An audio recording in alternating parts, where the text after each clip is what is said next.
কয়েকদিনের টানা বর্ষণে রীতিমতো বানভাসী অবস্থা ত্রিপুরার রাজধানী সহ বিভিন্ন জেলা ও মহকুমাগুলো। এক নাগাড়ে চলছে ভারী ও মাঝারি বৃষ্টিপাত। গত দুদিনের বৃষ্টিতে অন্যান্য জেলা ও মহকুমার সাথে ঊনকোটি জেলার কুমারঘাট মহকুমাতেও দেখা দিয়েছে বন্যা পরিস্থিতি। বন্যার জল ঢুকে গিয়ে প্লাবিত হয়ে বহু অঞ্চল। জল ঢুকে গিয়েছে মানুষের ঘরের ভেতরেও। ঘর ছেড়ে অন্যত্র আশ্রয় নিতে হয়েছে অনেককেই।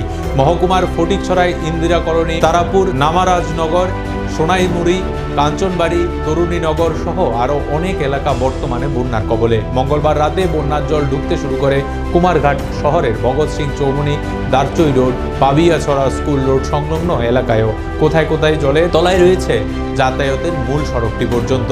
বন্যায় জল গ্রাস করে নেয় কুমারঘাটের মহকুমা শাসকের অফিসকেও। দুর্গতিদের উদ্ধার কাজে লাগানো হয়েছে বিপর্যয় মোকাবিলা বাহিনীকে। এই অবস্থায় প্রশাসনিকভাবে খোলা হয়েছে ৩৫টি ত্রাণ শিবির। বন্যা পরিস্থিতিতে ত্রাণ শিবিরের আশ্রয় নিতে শুরু করেছে মানুষ। প্রায় সহস্রাধিক পরিবার এখনো পর্যন্ত আশ্রয় নিয়েছে বিভিন্ন শিবিরে। রাস্তাগুলির কোমরের সামনে থই থই অবস্থা জলে।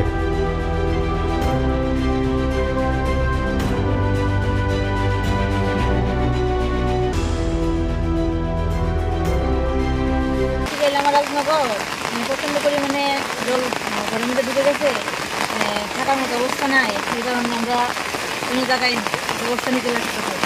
এটা লেগে কি প্রচণ্ড পরিমাণে জলের পরিমাণ বেশি, তাই মানে কিছু করার নাই। অনেক লাগতেছে কালকে সন্ধ্যা থেকে সবটা এই সপ্তাহে দিয়ে